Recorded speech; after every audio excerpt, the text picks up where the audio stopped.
यं ब्रह्मा वरुणेन्द्र रुद्रमरुतः स्तुवन्ति दिव्यैस्तवै वेदैः साङ्गपदकर्मोपनिषदै गारयन्ति यं सामगा ध्यानावस्थितं तद्गतेन मनमा पश्यन्ति यं योगिनी यस्यन्तं न विदुषुरासुरगणा देवाय तस्मै नमः। श्रीमञ्चन्दन चर्चितजलपो शुक्लाम्बरा मल्लिका मालालङ्कृत कुण्डला परविलसन् मुक्तावली शोभिता सर्वज्ञाननिदान पुस्तकधरा रुद्राक्षमालाधरा वाग्देवी वदनाम्बुजे वसतु मे तरलोकै माता चिरम्।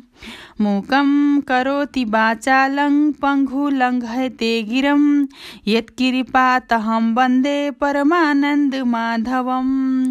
नमो भगवते तस्मै व्यासाय मिततेजसे यस्य प्रसादच्छामि नारायण कथामिमां। नारायणं नमस्कृत्य नरं चैव नरोत्तमं देवी सरस्वती व्यासं ततो जयमुदीरयेत्। अथ द्वाविशोऽध्याय। कुमारजी आज्ञा गर्नुहुन्छ हे अगस्त्य मुनि।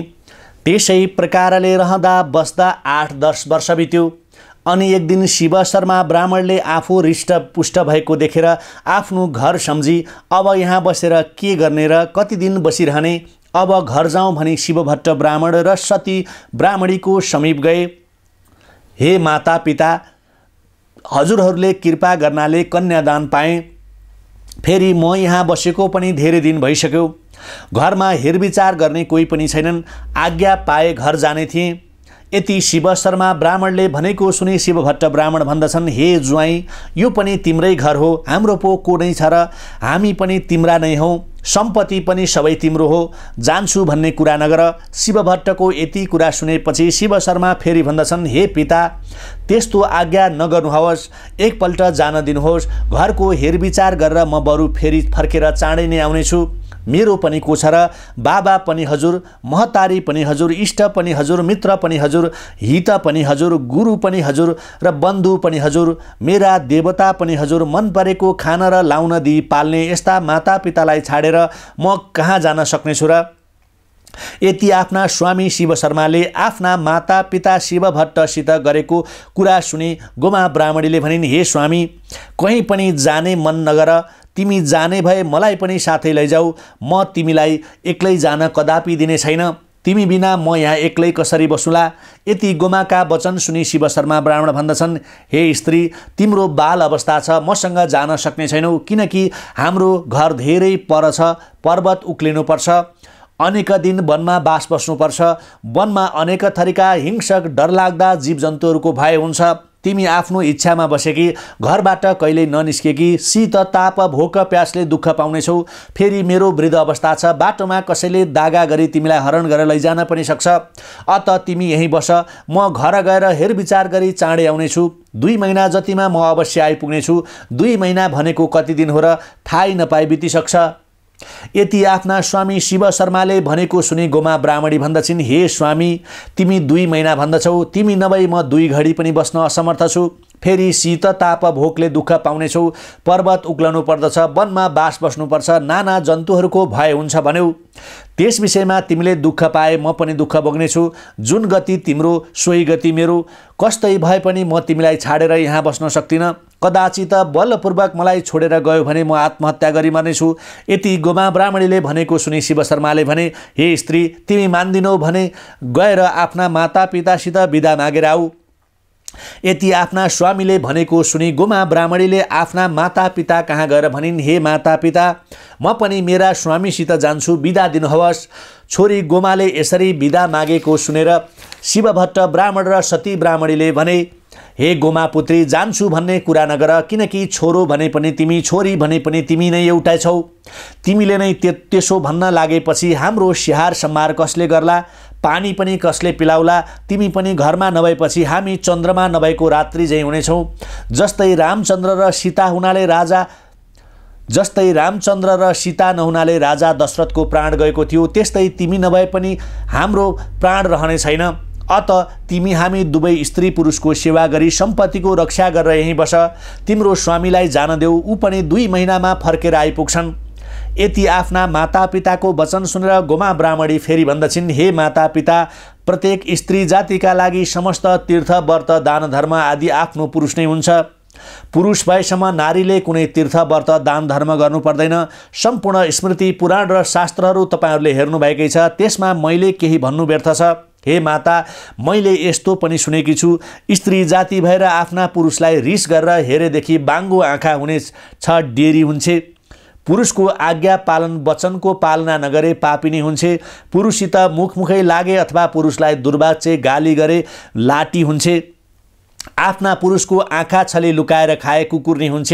पुरुषसित द्रोह गरे गोही जलजन्तु हुन्छ। यसै कारण मलाई आफ्ना पुरुषसित जान दिनुहोस्, नछेक्नुहोस्। विशेष रूपमा मेरा पुरुष वृद्ध छन्, म नगए बाटोमा तिनको सम्हार सुसार कसले गर्ला? फेरि यस संसारमा कसैका पनि बढेका छोरीहरू माइतमा बस्नु इष्टमित्र र समाजले पनि राम्रो मान्दैनन्, बरु चाँडै फर्केर आउनेछौँ। यति गोमा ब्राह्मणीले भनेपछि शिवभट्ट ब्राह्मण र सती ब्राह्मणीले कष्ट अनुभव गरेर भने, हे पुत्री, त्यसो भए हामी के भनौँ त, आफ्ना स्वामीसित जाऊ। यति भनेर आँखाबाट बलिन्द्र आँसुका धारा बगाई नाना वस्त्र अलङ्कारहरू पहिराई धेरै द्रव्य समेत दिई डोलीमा बसाली नगरको बाहिरसम्म पुर्याउन गए। बाटोमा राम्रो गरी लैजानु भनी डोलेहरूलाई अराएर शिवभट्ट ब्राह्मणले पुत्री गोमालाई हामीलाई नबिर्सी चाँडो फर्केर आए यति भने। अनि गोमा ब्राह्मणीका सङ्गी साथीहरूले पनि त्यसै भने। अनि गोमा ब्राह्मणी डोलीबाट तल ओर्लेर माता पितालाई साष्टाङ्ग प्रणाम गरी सबै सङ्गी साथीहरूलाई पनि लौ बस है भनी सबैसित बिदा भएर फेरि डोलीमा चढी त्यहाँबाट जाँदी भइन्। कुमारजी आज्ञा गर्नुहुन्छ, हे अगस्त्य मुनि। त्यसपछि शिव शर्मा ब्राह्मण र गोमा ब्राह्मणी त्यहाँबाट गएपछि शिवभट्ट ब्राह्मण र सती ब्राह्मणीले आँखाले देखिएसम्म छोरी ज्वाइँ गएको हेरिरहे। देखिन छाडेपछि रुखमा चढेर हेर्न लागे। जब रुखबाट पनि देखिनन् र त्यही रुखमै बसी नाना विलाप गरेर रुन लागे। त्यही अवसरमा दैव संयोगले अथवा भिक्षुको रूप जगदीश्वर महादेवको श्रापको प्रभावले रुखको हाँगो भाँची दुवै स्त्री पुरुष रुखबाट लडेर मरे। अनि जगदीश्वर महादेवका दूत आएर उत्तम विमानमा राखी कैलाशपुरीमा लैजाँदा भए। शिवभट्ट ब्राह्मण र सती ब्राह्मणी दिव्य स्वरूपका भएर कैलाशपुरीमा रहँदा भए। त्यसपछि शिव शर्मा ब्राह्मण र गोमा ब्राह्मणले डोलेहरूसित यस वनको नाम के हो, यस पर्वतको नाम के हो, यो ठुला ठुला पात भएको वृक्षको नाम के हो, त्यो जन्तुको नाम हो भनी सोध्दै गए। डोलेहरूले पनि यस वनको नाम यो हो, यो पर्वतको नाम यो हो, यो वृक्षको नाम यो हो, यो जन्तुको नाम यो हो भनी बुझाउँदै गए। यसै गरी कुराकानी गर्दै जाँदा धेरै पर पुगेपछि एउटा पोखरी भएको ठुलो वनमा पुग्दा साँझ पर्यो। त्यही वनमा बास बसेर सबैले खानपिन गरी सुते। थाकेका हुनाले सबै बेसरी निदाए। त्यसै अवसरमा जगदीश्वर महादेवको श्रापले रात्रिमा चोर आई गोमा ब्राह्मणीका मातापिताले दिएको सम्पूर्ण द्रव्य वस्त्र अङ्गमा लगाएका गरगहना समेत सबै चोरेर लगिदियो।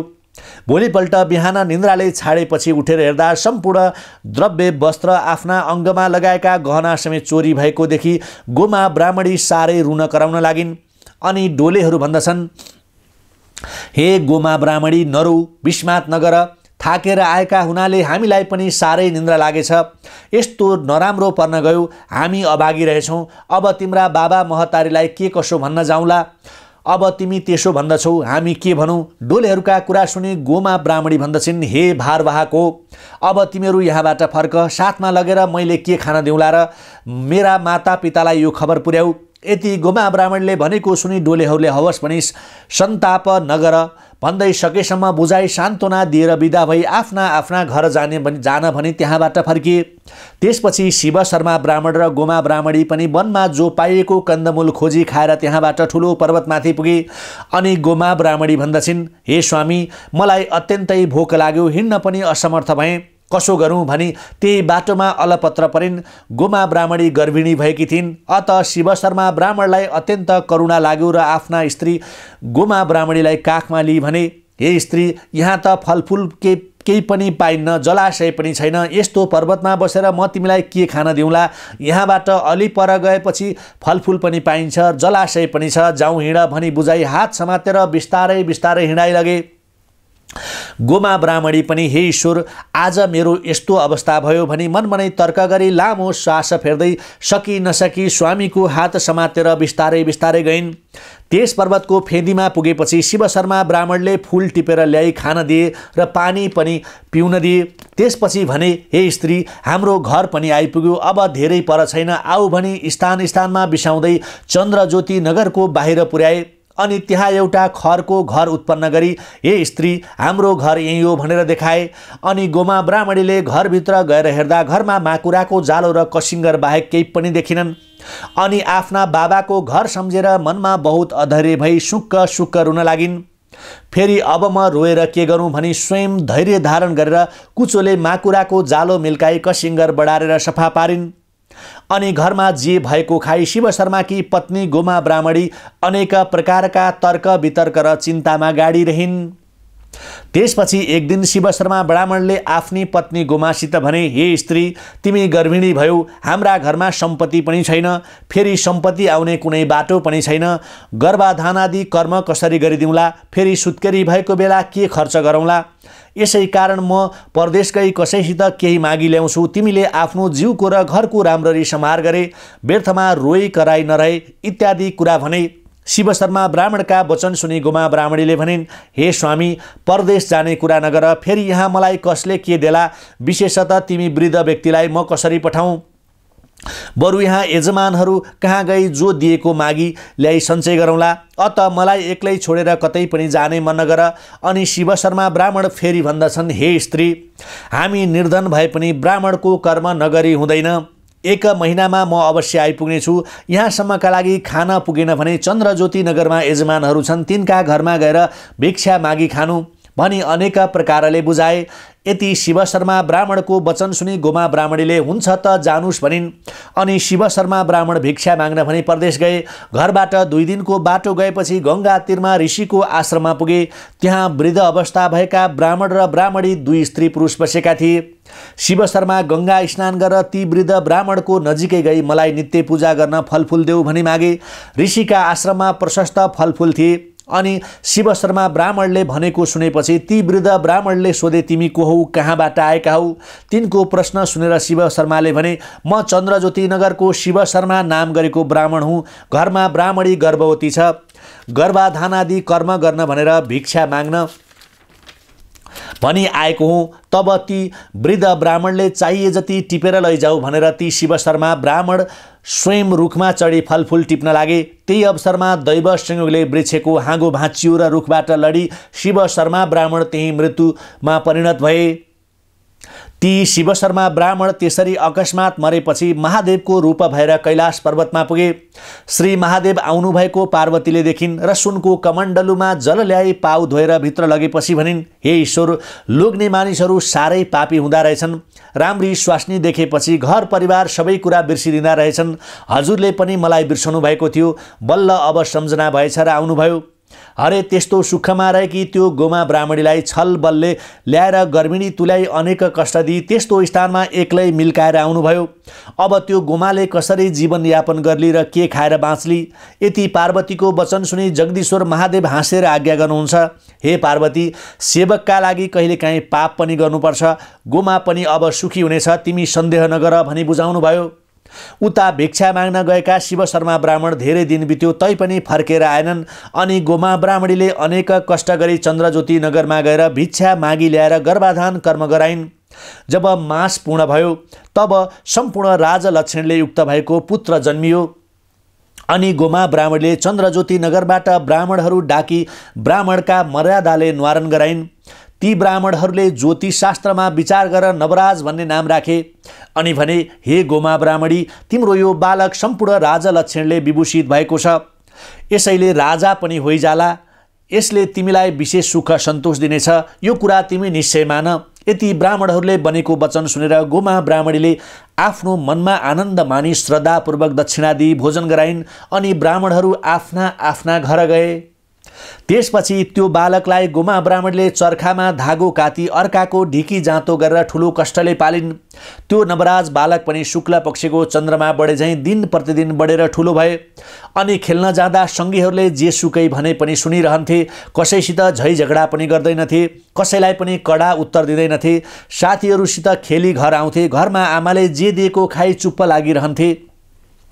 आफ्ना पुत्रको त्यस्तो स्वभाव बसेको देखेर गोमा ब्राह्मणी निकै प्रसन्न थिइन् र चन्द्रज्योति नगरका यजमानहरू कहाँ गएर विनम्र स्वरमा उनले भनिन्, हे यजमान हो, मेरो पुत्र नवराज आफ्ना साथीहरूसित खेलेर घर आउँछ। खान देऊ पनि भन्दैन, किन दिनौ पनि भन्दैन, रिस पनि गर्दैन र यो मिठो यो नमिठो पनि भन्दैन। दिए खान्छ, नदिए चुप लागिरहन्छ। फेरि मेरा पुरुष पनि छैनन्, घरमा सम्पत्ति पनि छैन।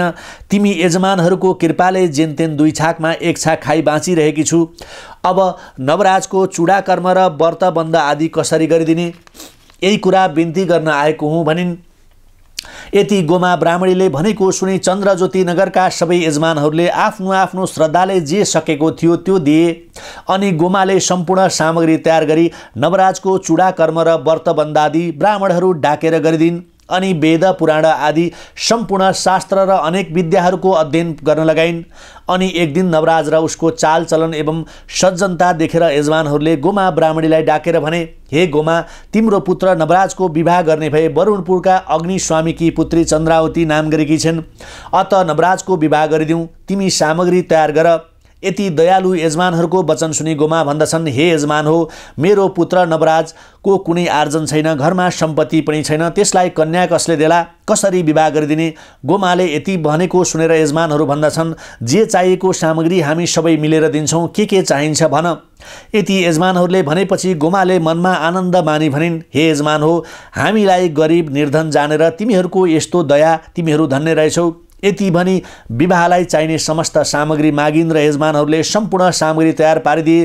त्यसपछि उत्तम दिनमा ब्राह्मणहरूको मर्यादाले नवराजलाई वरुणपुरका अग्निस्वामीकी पुत्री चन्द्रावतीसित विवाह सम्पन्न गराइदिए। अनि गोमा, नवराज र चन्द्रावती 3 जनाले जे भएको खाइ मिलिजुली रहे।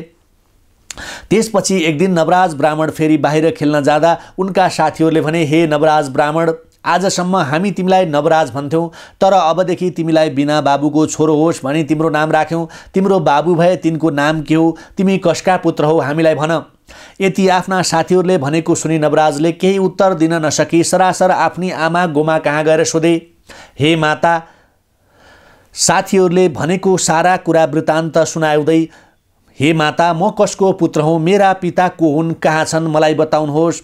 यति आफ्ना पुत्र नवराजले भनेको वचन सुनि गोमा ब्राह्मणीले वर्षाकालमा मेघ वर्षे झैँ आँखाबाट आँसुका धारा बगाएर भनिन्, हे पुत्र नवराज, शिव शर्मा तेरा पिताको नाम हो। तिमी गर्भमा छँदै भिक्षा माग्न भनी परदेश गएका आजसम्म आइपुगेनन्। कुनै कामले कहीँ बसेका छन् कि जीवित नै छन् कि छैनन् कि केही पनि थाहा छैन।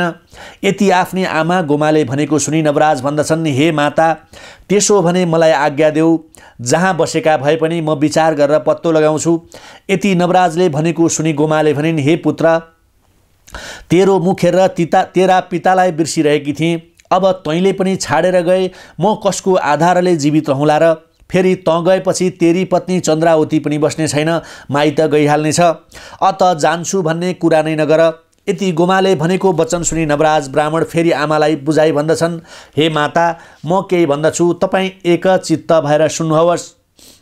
छोराको ठुलो धर्म के हो भने पितृको उद्धार गर्नु। जुन पुत्रले पितृको उद्धार नगरी आफ्नो सुख भोगपछि मात्र लागिरहन्छ भने त्यो व्यक्ति जहाँसम्म सूर्य चन्द्र रहन्छ र जबसम्म पृथ्वी रहन्छन् तबसम्म घोर नरकमा पर्नेछ। अत म गर्भमा छँदै गएका मेरा पिता यो उमेर हुँदा पनि किन आएनन्? मरे कि जिउँदै छन् के मैले विचार गर्नु पर्दैन र? मरेका भए निश्चय गरी राम्ररी ठहराई क्रिया गरेर आउँला, जीवित भए डाकेर साथै ल्याउँला।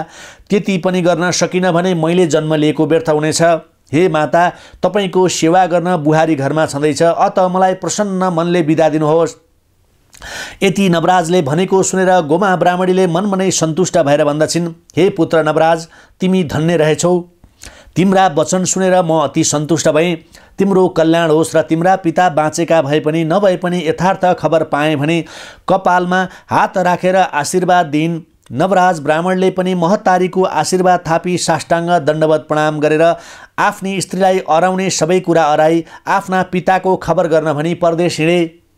नवराज स्थान स्थानमा शिव शर्मा नाम गरेका वृद्ध ब्राह्मणलाई देखेथ्यौ भनी सबैसित सोध्दै सोध्दै खोज्दै खोज्दै हिँडे। जाँदा जाँदा जाँदा जाँदा गङ्गाको तीरमा ऋषिका आश्रममा पुगे। त्यहाँ धेरै वृद्ध अवस्था भएका ब्राह्मण र ब्राह्मणी स्त्री पुरुषलाई बसेको देखेर नवराजले सोधे, तिमी को हौ? यहाँ गङ्गाको तटमा किन यसरी बसिरहेका छौ? यति नवराजले सोधेपछि वृद्ध दम्पतिले भने, हे बालक, हामी ब्राह्मण हौँ। वृद्ध अवस्था भयो र गङ्गामा प्राण त्याग गरौँला भनी आफ्नो घर परिवार छाडी यहाँ खरको घर तुल्याइ बसेका छौँ। अनि तिमी चाहिँ को हौ? कहाँबाट र यहाँ किन आएका? यति वृद्ध दम्पतिले सोधेपछि नवराज भन्दछन्, म पनि नवराज नाम गरेको ब्राह्मण हुँ। म गर्भमा छँदै गर्भाधान आदि कर्म गर्न भिक्षा माग्न भनी परदेश हिँडेका मेरा पिता शिव शर्मा नाम गरेका ब्राह्मण आजसम्म घर फर्केनन् र म खबर गर्न भनी घरबाट हिँडेको। तिमीले उनलाई देखेथ्यौ कि भनी सोधे। नवराजको यति वचन सुनेर ती वृद्ध ब्राह्मण भन्दछन्, हे नवराज ब्राह्मण, गर्भाधान कर्म गर्न भनी भिक्षा माग्न आएका चन्द्रज्योति नगरका शिव शर्मा नाम गरेका वृद्ध ब्राह्मणलाई हामीले देखेथ्यौँ। उनी यहाँ आएर आफ्नो नित्य पूजाका लागि फलफुल टिप्न त्यो रुखमा चढेका थिए। दैव संयोगले वृक्षको हाँगो भाँच्यो र रुखबाट लडेर त्यहीँ मरे। हाडखोड त आजसम्म पनि रहेकै होला, त्यहाँ गएर हेर त भने।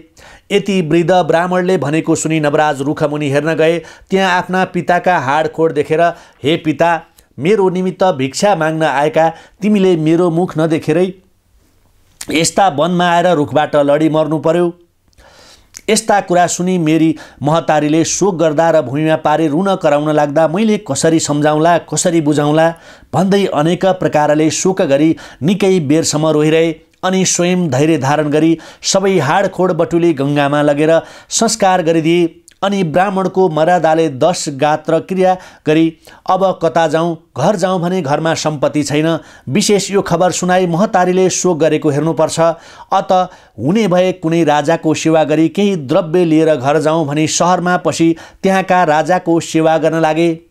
इति श्री स्कन्द पुराणे केदारखण्डे माघ महात्म्ये कुमारगस्ते संवादे श्री स्वस्तानी परमेश्वराय व्रत कथायां शिव शर्मा परलोक गमनम नाम द्वाविंशोऽध्याय। उपनयतु मङ्गलौ व सकल जघन मङ्गलालय श्रीमान दिनकर किरण निबोधित नव नलिन दल निवेक्षणः कृष्णः काले व्रसनु प्रजन्य पृथ्वी सस्यशालिनी देशोस्यं क्षोभरहितो ब्रह्मणा सन्तु निर्भया अपुत्रा पुत्रिण सन्तु पुत्रिण सन्तु पौत्रिणः निर्धना सधना सन्तु जीवन्तु शरदं शतम् तत्रैव गंगा यमुना च तत्र गोदावरी सिन्धु सरस्वती च सर्वाणि तीर्थानि वसन्ति तत्र यत्राच्युतोद्धार कथा प्रसंगः या कुन्देन्दु तुषारहार धवला या शुभ्रभ्रष्टावृता या वीणा वरदण्ड मंडितकरा या श्वेत पद्मासना या ब्रह्माच्युत शंकर प्रभृतिभिर्देवै सदा वन्दितः श्यामा पातु सरस्वती भगवती निशेष जाड्यपहा कायेन वाचा मनसेन्द्रियैर्वा बुद्धयात्मना प्रकृति स्वभावत करोमि यद् सकलं परस्मै नारायणयति समर्पये ततः।